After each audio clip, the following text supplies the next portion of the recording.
और मुझे लग रहा था कि लाइक ऐसे दुनिया नहीं होनी चाहिए। दुनिया ऐसी होनी चाहिए कि भाषा एक बैरियर नहीं, भाषा लोगों को जोड़ने का एक साधन है।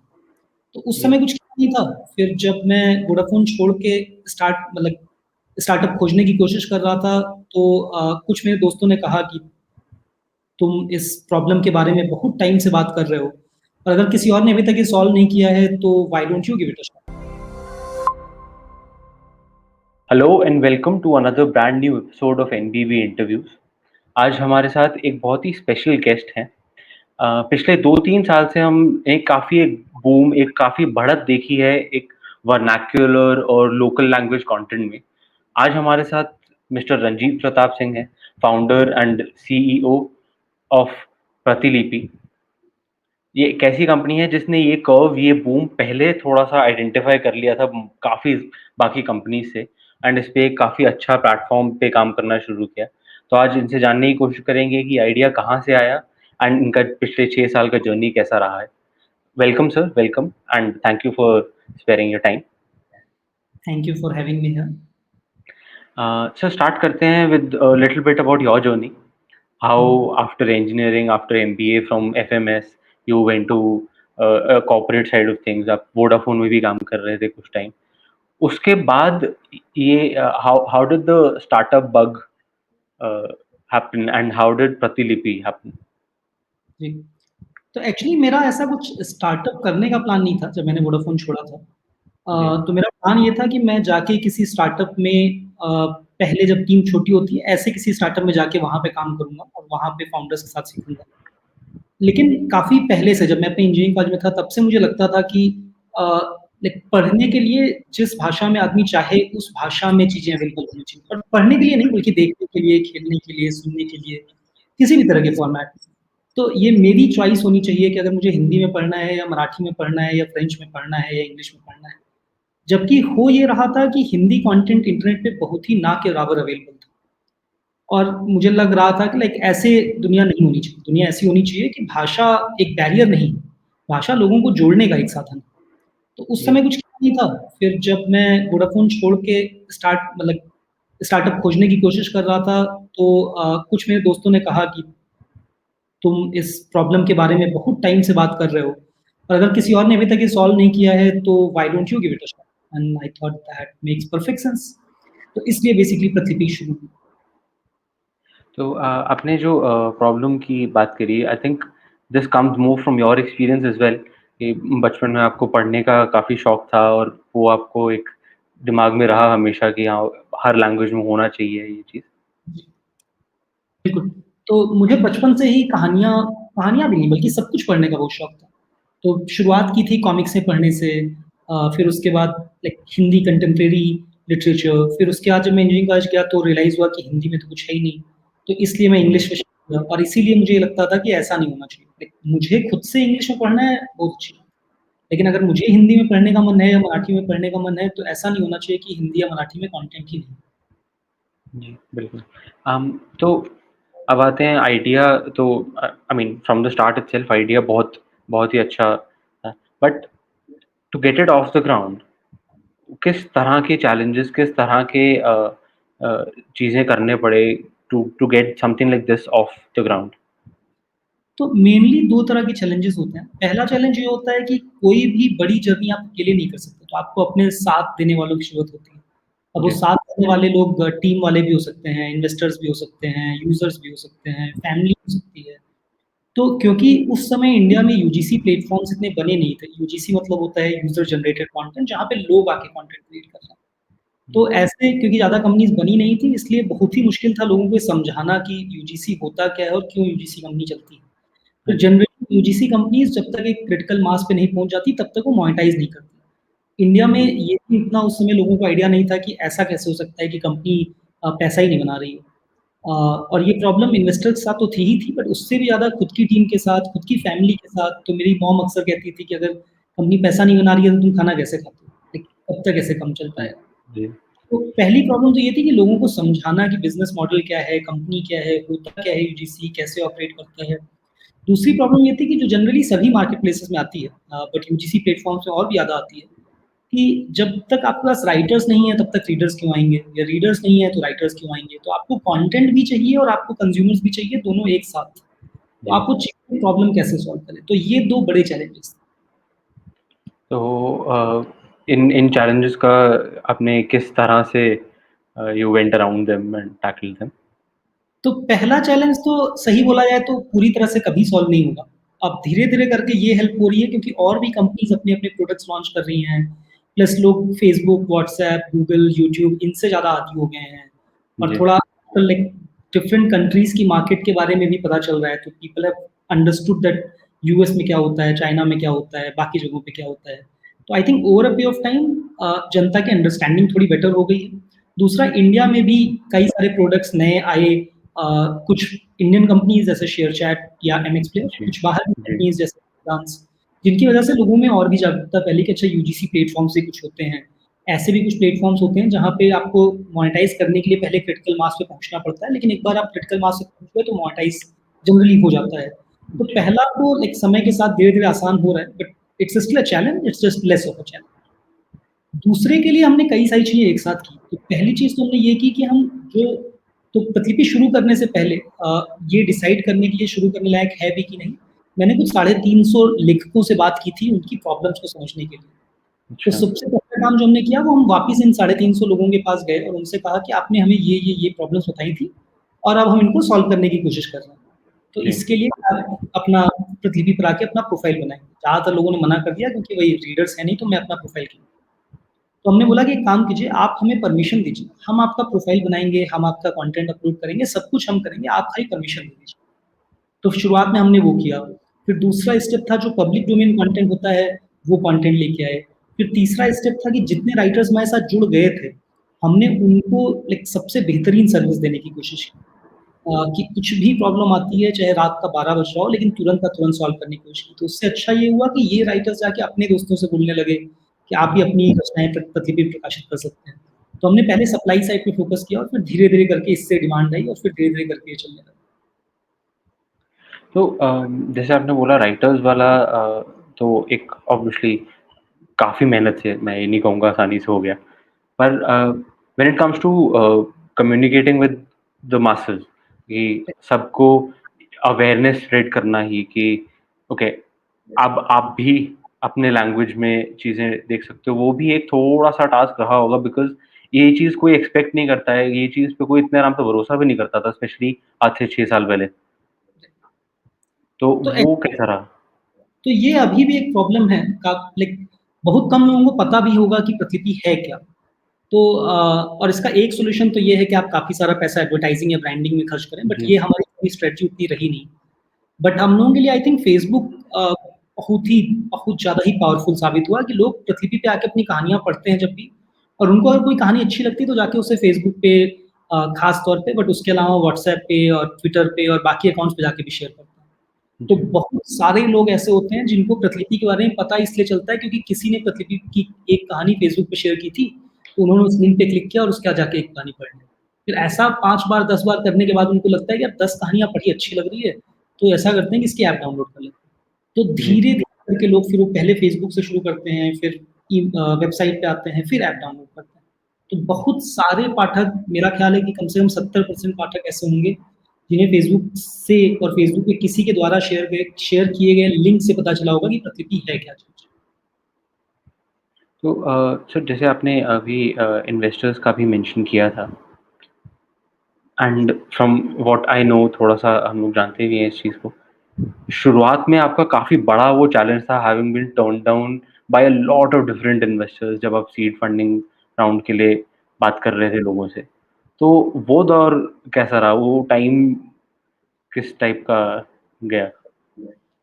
तो शुरुआत में एक्चुअली अगर सच कहूँ तो मुझे उतना बुरा नहीं लगता था क्योंकि लाइक मुझे भी और टीम को भी पता था कि हम लोग जो कर रहे हैं वो पहले इंडिया में हुआ नहीं है। और at the end of the day अगर आप इन्वेस्टर हैं, तो आपका पहला गोल ये है कि मैंने ₹100 लगाए तो मैं उस ₹100 को ₹300 ₹400 कैसे बनाऊँ?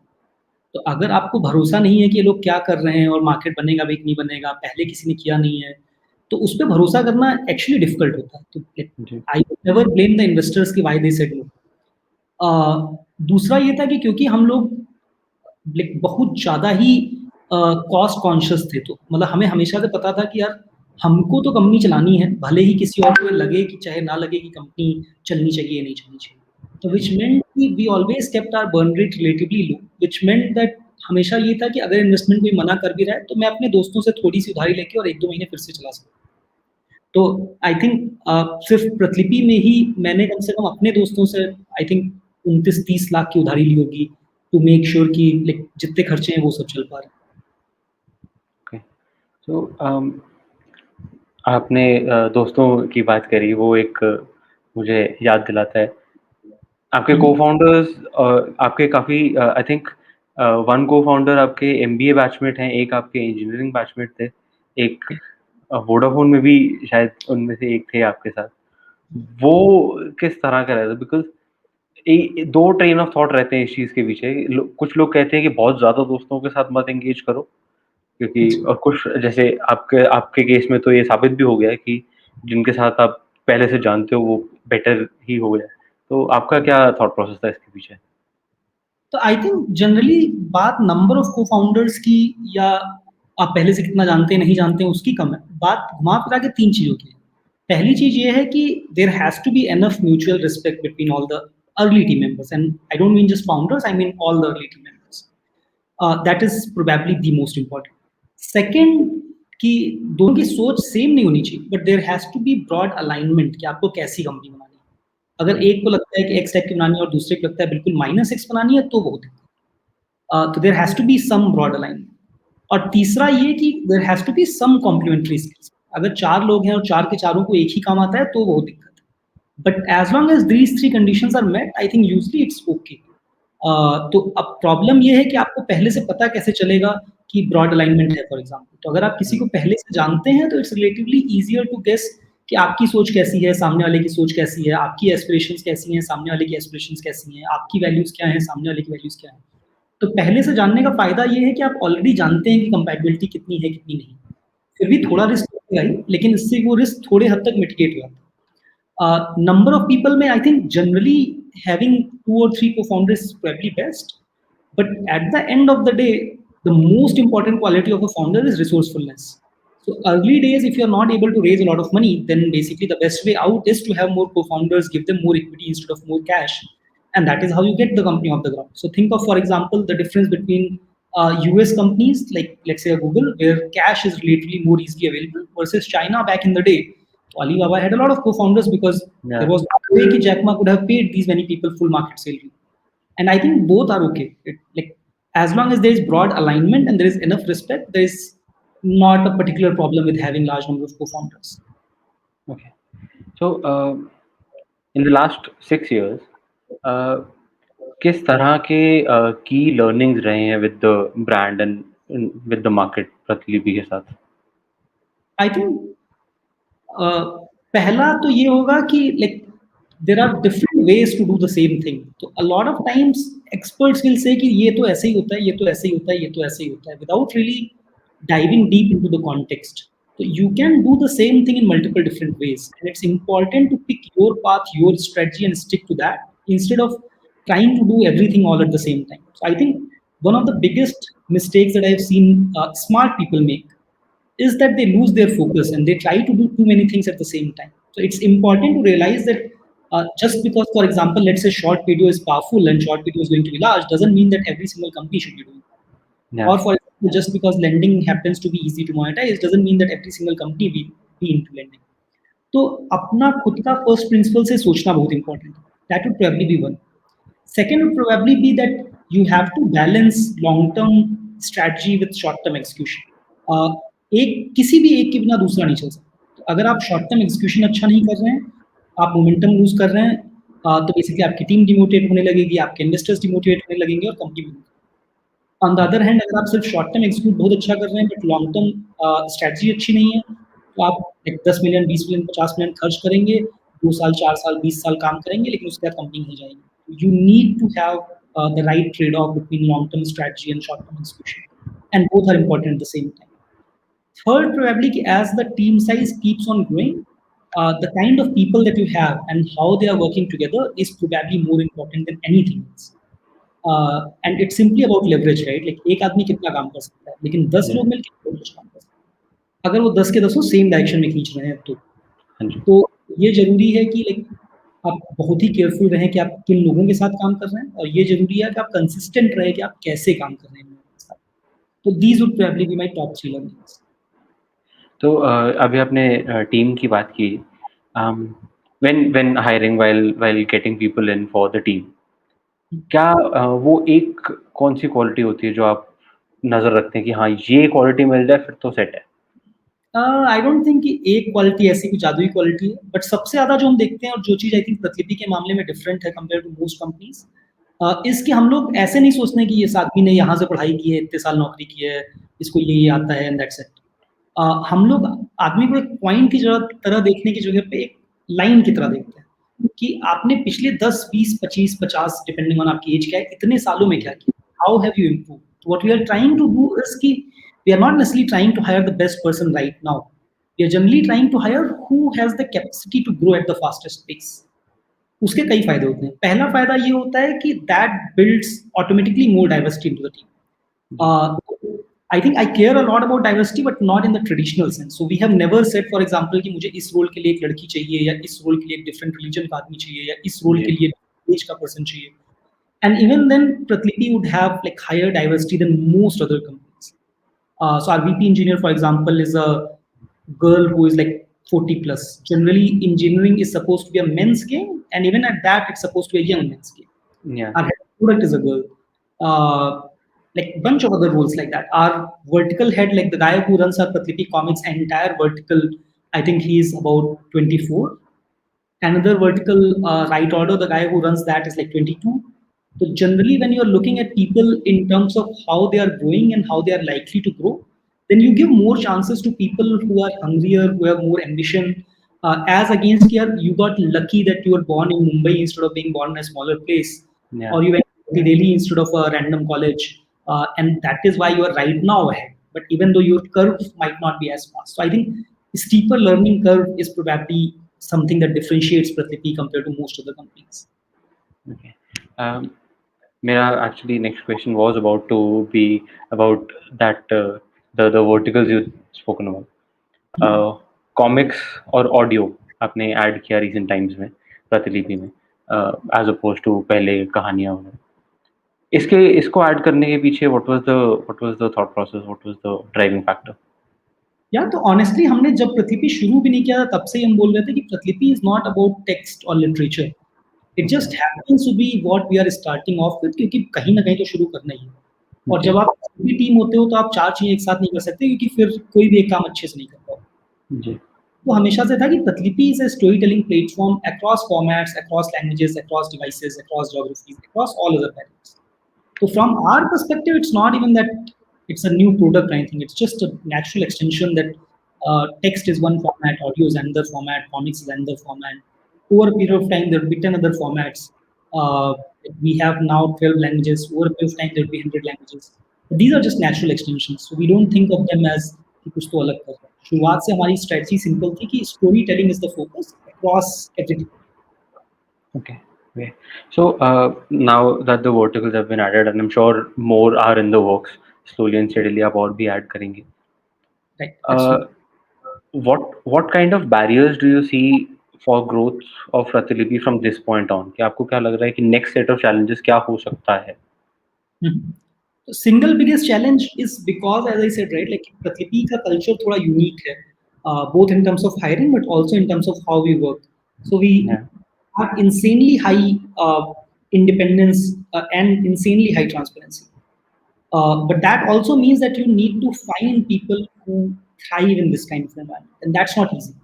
Especially in Asian countries जैसे भारत में, जहाँ पे बचपन से ही सिखाया जाता है कि टीचर जो बोल रहा है वो सही है, तुमसे उम्र में बड़ा है जी, वो जी, तुम्हारा है तो वो सही है, तुमसे ज़्यादा एक्सपीरियंस है तो वो सही है। लाइक हमेशा से ये सिखाया जाता है कि यार जो छोटे लोग हैं, चाहे वो उम्र में हो, चाहे वो एक्सपीरियंस में हो, चाहे वो पोज़ीशन में हो, उनको कम आता है, बड़े को हमेशा ज़्यादा आता है। तो वैसी जगह पे जितना इंडिपेंडेंट कल्चर प्रतिलिपि का है, वैसा कल्चर बिल्ड करना एक रिलेटिवली डिफिकल्ट है। तो first and biggest challenge is how do we find the best people to work with us? Second challenge is कि अब एक बार बहुत ही अच्छे लोग ले तो आए, लेकिन अब how do you motivate them? How do you give them new and new challenges so that they Yeah. don't get bored? So that is the second challenge. कि how do you keep these people still hungry and still trying to achieve ambitious things? So that is the second big challenge. I think as long as we are able to do these two, everything else can take care of itself. Okay. So we'll wrap up the interview section about the Pratilipi side of things with one final question. So, Okay. according to you, what is that one next big thing for Pratilipi? What is the one main target or one main goal or whatever? Honestly, that is hard to say because we have goals in different directions. I think if there has to be one, then I'll go with this, that by the end of next year, we want to have at least 1,000 people, 1,000 creators on Pratlipi, uh, Okay. who are making more money via Pratlipi than they were making outside of Pratlipi. Like whatever they were making with their full-time job, they are now making more money from Pratlipi than they were making from their full-time job. That's a nice goal to have for a company, which is like a lot of companies don't really think about that side of things that actively. So Right. that's I really appreciate that for coming from you. And I think this is a good point to end the Pratilipi interview for the time being. I Mhm. wish you all the luck with Pratilipi, sir, and a very big congratulations for the latest Series D funding round.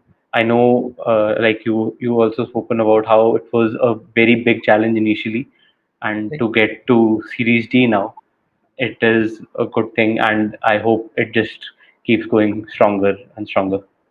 Thank you so Thank you. much for being a part of this.